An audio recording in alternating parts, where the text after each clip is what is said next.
Harlequin Special Releases and HarlequinAudio present Nelson's Brand by Diana Palmer.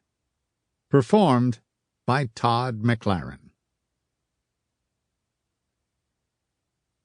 Chapter 1.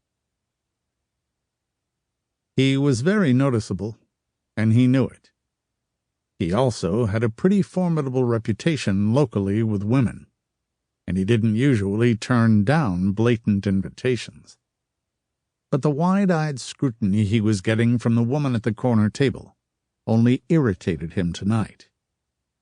The past 6 months had been difficult, and he'd been drinking too much and womanizing too much, or so his family kept saying. Not that he was listening to them much these days, not when he knew that they weren't really his family. She wasn't hard on the eyes. He gave her one encompassing glance that took in everything, from the French plait of black hair at her nape, down high, firm breasts under a soft white blouse, to a small waist and full hips and long, elegant legs in tight jeans.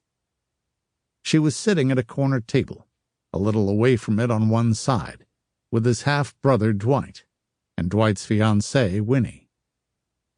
He didn't know her name, but he was pretty sure that she was Winnie's out-of-town house guest. Pryor, Wyoming was a small town, and news traveled fast when anyone had company. He took another sip of his whiskey and stared at the small shot glass contemplatively. He drank far too much lately. When he started staying out late at night and couldn't remember anything about it the next morning, he needed to take another look at his life, he thought bitterly. Dale Brannigan had caught him in a weak moment, and now she was hounding him for dates. Not that she was bad-looking, but she reminded him of the excesses that were taking him straight to hell, according to Dwight. He glanced toward Dwight's disapproving face, so unlike his, and deliberately raised the shot glass to his thin lips with a mocking smile. He drained it, but when the bartender asked if he wanted another, he said no. It wasn't Dwight who stopped him. It was the expression on that woman's face who was sitting with Dwight and Winnie. There was something quiet and calming about her face, about the oddly compassionate way she was looking at him.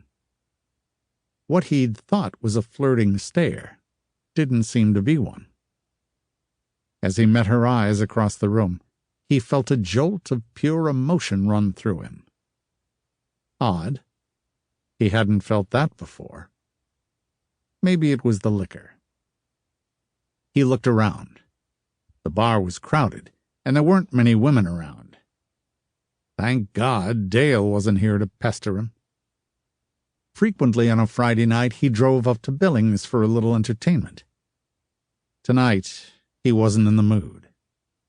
He'd overheard a chance remark from one of his men, and his quick temper had cost him a good mechanic. It was his nature to strike out when he was angry. With a soft, cold laugh, he considered that he'd probably inherited that trait from his father. From his real father. Not the man who'd been married to his mother for more than 20 years. Until 6 months ago, his name had been Gene Nelson, and he was accepted by everyone as Hank Nelson's son. But 6 months ago, Hank Nelson had died, 10 years after Gene's mother, and he'd left a will that was as much a confession as a bequeath. It had contained the shocking news that he'd adopted Gene at the age of 4. Gene realized that he was idly sliding the shot glass around on the bar, and stopped. He paid for the drink and turned toward the door. Dwight called to him, and he hesitated. His younger half-brother was the head honcho at the Triple N Ranch now. That was the biggest blow to his pride. He'd been the eldest son. Now he was the outsider, and Dwight was the rightful heir. That took a lot of getting used to after 30 years. He cocked his hat over one eye Sample complete. Ready to continue?